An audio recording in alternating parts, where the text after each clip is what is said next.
আসসালামু আলাইকুম রহমতুল্লাহ বরকাত। কিছু কথা বলার জন্য আসলাম। কথাগুলো বলার আগে একটা গল্প বলি। এক মুরব্বীর কাছ থেকে গল্পটা শুনেছি। মুরব্বী বলতো, কাল খাইছে কলিতে, লোহা ধরছে উড়িতে, জমানারে পাইছে দিতে, দুনিয়ায় বাপ। পাপ করতে করতে পাপ গাভীর হয়ে গেছে, পাপে এখন বাচ্চা। বলবেন এই কথাগুলো বললাম কিসের জন্য? এটা এখন আমাদের বাংলাদেশের পরিস্থিতি। আমাদের বাংলাদেশের পরিস্থিতি এমন হয়েছে যে দুর্নীতি থামানোর জন্য একজনকে উঠায় আর একজনকে বসাইলে সে দেখে আরো বেশি দুর্নীতি। যাই হোক, রাজনীতির বিষয়ে আর যাইতে চাই না। দেখেন, আমি প্রবাসীদের একটা বিষয় নিয়ে কথা বলি।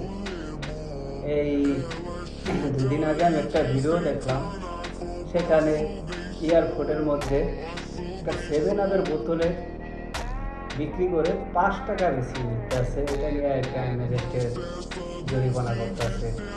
ছাপাই কর্মীরা টিস্যু দিয়ে প্রবাসীদের থেকে বকশিস আদায় করে নিতে আছে। এটা তার চোখে পড়তেছে, কিন্তু আমার মনের মধ্যে একটাই প্রশ্ন, যে সে যে টিস্যু দিয়ে বকশিস আদায় করে নেয় বা একটা 7-আপের বোতল প্রতি 5 টাকা বেশি নিতেছে, এটা তার চোখে পড়তেছে। সে কি এই যে আমাদের প্রবাসীদের এত কষ্ট করে শরীরের রক্ত পানি করে টাকা কামাই করে যে মালামাল এয়ারপোর্টে ব্যাগ কাইটা নিয়ে যাইতেছে, মোবাইল নিয়ে যাইতেছে, চেন নিয়ে যাইতেছে, স্বর্ণ অলংকার নিয়ে যাইতেছে, এইটা কি তার চোখে পড়ে না?